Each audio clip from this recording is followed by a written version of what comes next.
A few years ago, I was down on my luck. I wasn't fired or anything of the sort, but things just happened and kept happening until I was covered in so many issues that I could barely keep up. Most of them economical in nature. My personal finances needed a new, more frugal budget. Being honest, I really didn't have much I could cut. I was just paying for the indispensable, so when a new problem came, I had to be creative.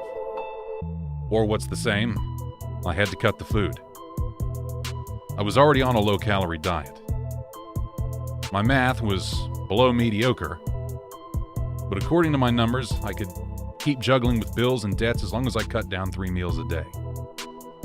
There was a way to make it work. Go out into the woods and hunt some animals. I didn't like it. I never liked hunting. But my uncle taught me how to stalk animals, kill them, and cook them. "One day you'll thank me for this, son," he used to say. To this day, I don't. It worked quite well, even flawlessly. I had 2 guns my uncle left me and some ammo in surprisingly good condition. I had some other survival gear I'd got from him, mostly birthday gifts.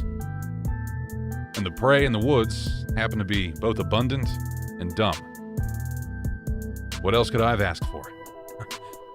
Money? Yeah, I could have asked for money. And I did. But nobody wanted to lend me a dime more. Toward the end of the ordeal, I knew I just had to go into the woods a few more times. The biggest debt was almost paid, and if I could go back to buying normal food every day, even if the menu was going to be ramen, and only ramen, for 3 months straight. It was supposed to be the penultimate time up there. I guess that was my motivation. You see, more often than not, I've failed to complete the things I've started in my life. So this was a bit of a sad adventure to me, such as it entailed a sense of accomplishment. If I could go through with the plan. My time was limited. The snowstorm was coming, and I pushed through anyway. I just needed a rabbit, or something. And I found one, and I tracked him longer than I should. I got carried away. Walking as silently as possible with my .22 in my left hand, trying to surprise it. Maybe it was luring me in. But with the thunders roaring over my head, I had to make a call. Either go back to town praying to all the gods known to humanity to help me make it back to civilization before the storm hit, or push ahead. Endure the 1-hour trek towards one of the cabins, and maybe get stuck inside for a few days. I had to go for the latter. I didn't think I could possibly get back in time, and I was right. The storm caught up with me maybe 2 or 3 minutes before I reached the cabin. Going on to the next cabin was not an option, even if I knew where it was and how to make it there. Good news. Someone had stalked the cabin with some supplies not long ago, maybe a bit before the previous visitor arrived. Better news. The previous visitor didn't take anything. Not the clean water, not the canned food, not the gas for the heater, not the wood for the fireplace. Not the blankets, nor the toilet paper. All those beans were all mine and were enough to survive 10 days, maybe even 2 full weeks. Bad news. The previous visitor went to the cabin with only one purpose. To kill himself. As the storm raged outside, I came to the realization that I was trapped with a corpse. The smell hit me in the face like a Tyson-sponsored sucker punch as soon as I opened the door. But what could I have done? Remaining outside was a sure death sentence. I closed the door behind me, begging it was just some animal that, for some weird reason, died inside the cabin. Maybe some unconsiderate asshole pranking the next idiot who wanted to use the place. Or something. Well, there was no something. Just a thing. A body lying in a corner. The corner this man had the tact to clean even before killing himself. Now, the cabin is a good place. It has a kitchen/general area, a bedroom and a bathroom, and the doors to the latter 2 were closed, so the smell wasn't so bad there. But it changed very little for me. First, I didn't want to touch the body. I tried to call 911, but I had no signal. So after checking up 4, maybe 5 times that the corpse was indeed a corpse, after freaking out, maybe after crying a little as if I was a 4-year-old, I set in doing the right thing. The thing that never fails. I ran into the bedroom and hid below the blanket. I had a moment of clarity there. Maybe because I could smell the fecal matter from the worms and who knows what else devouring the thing that was once a man. My moment of clarity was in one simple realization. If I remain here, under the blanket, breathing my own carbon dioxide, I'll die poisoned in a bit. So I had to go out. I tried to open the window, but the snow showed me it was a bad idea. Good teacher, the weather. I wanted to take a deep breath, be brave, and go see what was to be done. But I didn't. I was afraid I could taste it. So much fear. You must believe I'm a coward. It's okay. Believe whatever you want. I managed to go back to the kitchen area, maybe 1 hour later. I stared at the corpse for a bit. He died at least 3 days earlier by my own math. A man, maybe 50 years old or so, tall, quite heavy, balding, wearing a pair of work boots, jeans, and a lumberjack shirt.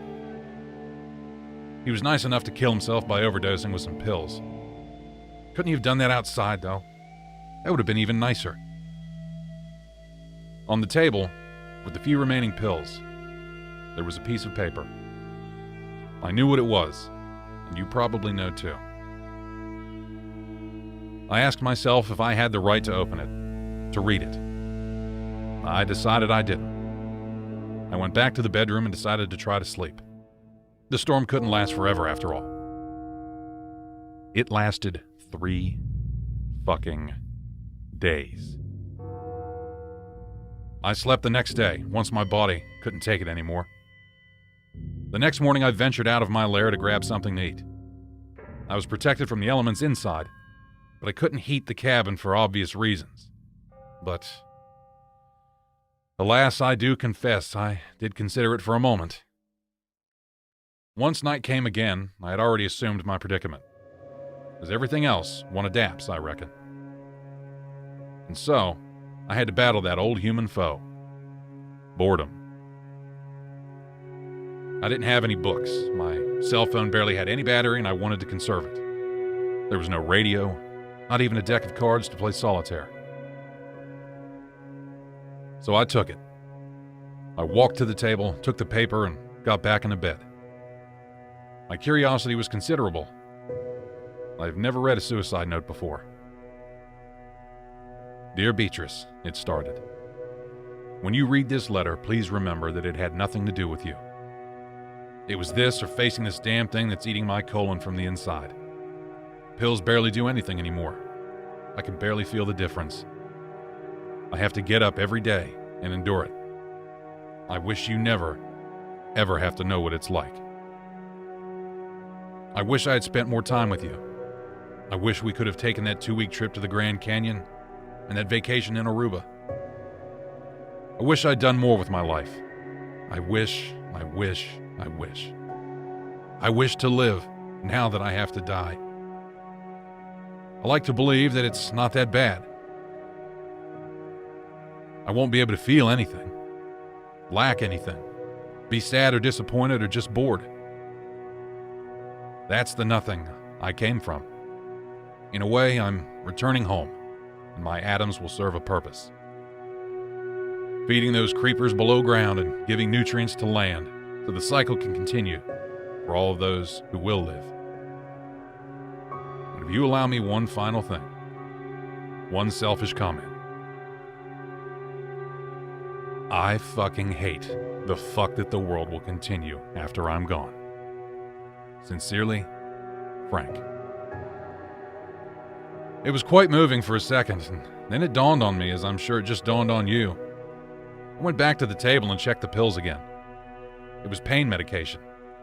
The date he got the refill was just too far away to be the cause of death.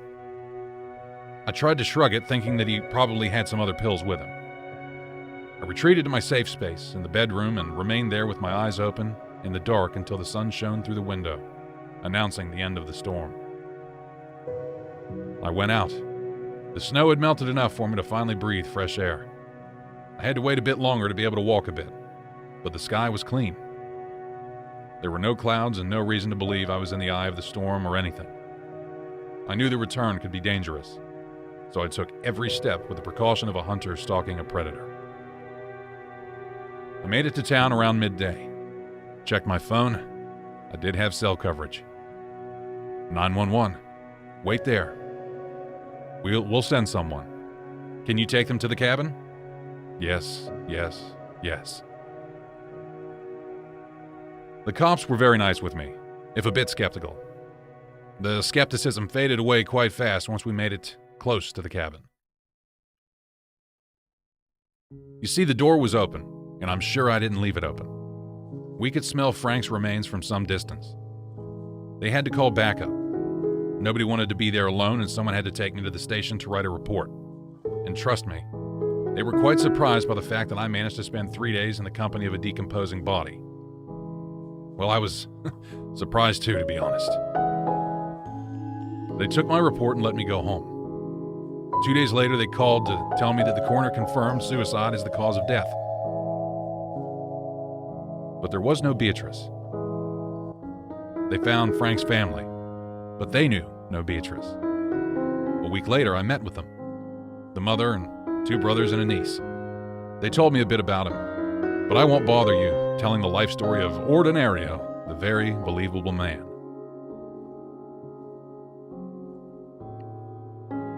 He was just a dude, a great man, caring, lovable, all of that. But for all intents and purposes, just a dude. I was nice to the family. I smiled and nodded and laughed and stared at the floor when I was supposed to. They said they would invite me to their home for a barbecue. 2 years later, that hasn't happened, but who could blame them anyway? There was one problem, though. One little thing that I've been carrying with me for a while. You would do good in quitting listening now. You won't like it. Still here, huh? Well, the thing that has been with me all this time is a simple detail. I saw so much of myself on Frank that it got me thinking about Jenny again. It's not as if I don't give a lot of thought to that girl, my first girlfriend, the one most people that knows me has never heard of. I see myself as Frank, so small, so insignificant, and I think I'll be gone like him, as you will be gone one day too. And the simple conclusion that we all are so insignificant is scarier than being trapped with a decaying body for days. Trust me, I know what both things are.